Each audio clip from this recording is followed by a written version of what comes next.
It started with a sound, faint, soft, almost human, but carried through the pines like a secret. I was stationed alone that winter, working a small ranger post deep inside the Bitterroot Mountains. Snow came early that year, blanketing everything under 6 feet of silence. My only company was a shortwave radio, a kerosene lamp, and the endless howl of wind through the trees. On the third night, the whispers began. At first, I thought it was static. The radio had been acting up, catching fragments of distant voices. Maybe truckers, maybe other rangers. But these were different. They were clear, close and familiar. When I turned off the radio, they didn't stop. I stepped outside, boots crunching on the frozen porch. The forest looked dead, no wind, no snow falling, just the frozen breath of the earth itself. Then I heard it again, "Come in." A whisper so close it could have been right behind me. I spun around, light beams slicing through the dark, but there was nothing, just white silence and trees heavy with frost. I told myself it was exhaustion, maybe isolation getting to me.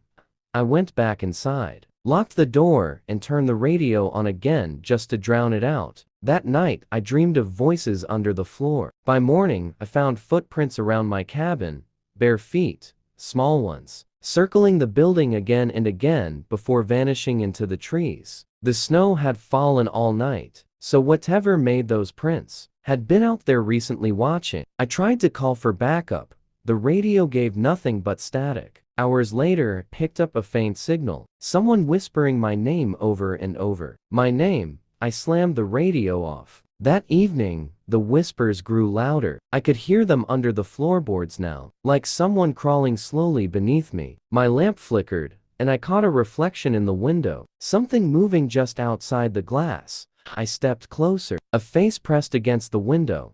Not human, too pale. Two stretched eyes, black and hollow, mouth whispering soundlessly through the frost. When I stumbled back, the glass cracked but didn't break. The whispering became a chorus. Hundreds of faint voices surrounding the cabin. I grabbed my flashlight, threw on my coat, and ran. Snow fell so thick it blurred the world into white. The forest looked endless, each tree identical, each shadow moving just out of sight. I followed the trail toward the old ranger station a mile east, the one we'd sealed years ago after a collapse. But when I reached it, the door was open, light flickering inside. It was supposed to have power. I stepped in dust, frost, empty chairs, and whispers coming from the walls themselves. I moved closer, brushing away ice from a wooden plaque on the far wall. The names of past rangers were carved there. My flashlight shook as I read the last one. My name carved deep, dated 3 years ago. The whispering stopped. Then a voice behind me said, "You came back." I turned the same pale face from the window, stood in the doorway, eyes wide, black veins crawling across translucent skin. It looked like me. I ran for the door, stumbled into the snow, and didn't stop running until the old cabin was a ghost behind me. When I reached my own cabin, dawn was breaking. The whispers were gone. Everything was silent again.